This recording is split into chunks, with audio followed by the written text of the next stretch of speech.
à Ghislain Thierry Maguessé Ebomé ce 26 septembre à Brazzaville, plus d'une dizaine de syndicats des enseignements généraux et techniques, signataires du protocole d'accord avec le gouvernement de la République sur les questions relatives aux revendications des enseignants.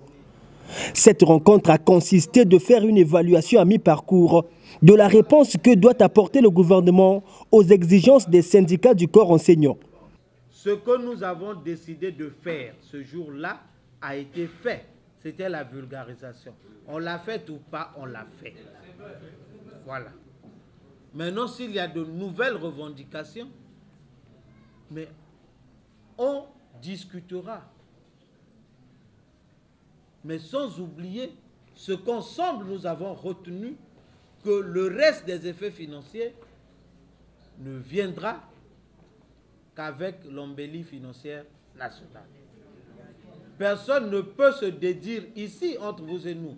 Nous avons ensemble signé le 24 septembre 2021.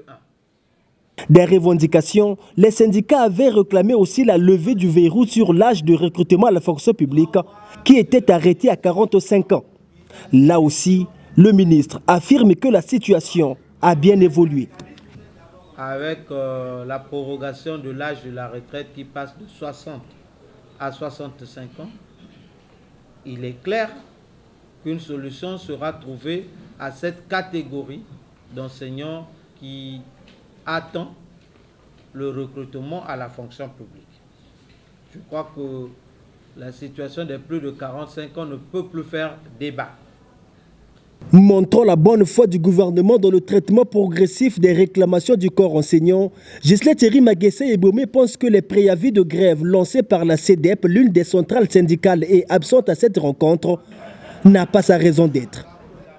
L'ensemble des questions qui devraient susciter des petites inquiétudes étant abordées avec vous ce jour,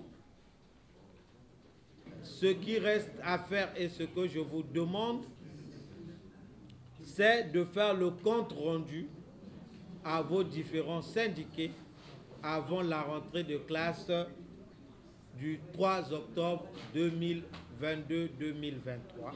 De cette réunion, les syndicats n'ont pas l'air satisfaits. Bon, satisfait, pas du tout. Le ministre a traduit ce que le gouvernement a réservé aux enseignants. Nous ne sommes que les représentants, les mandataires. Nous avions nos mandants. Nous avions une démarche au niveau des FUSINEC. Ce n'est pas à nous de décider unilatéralement.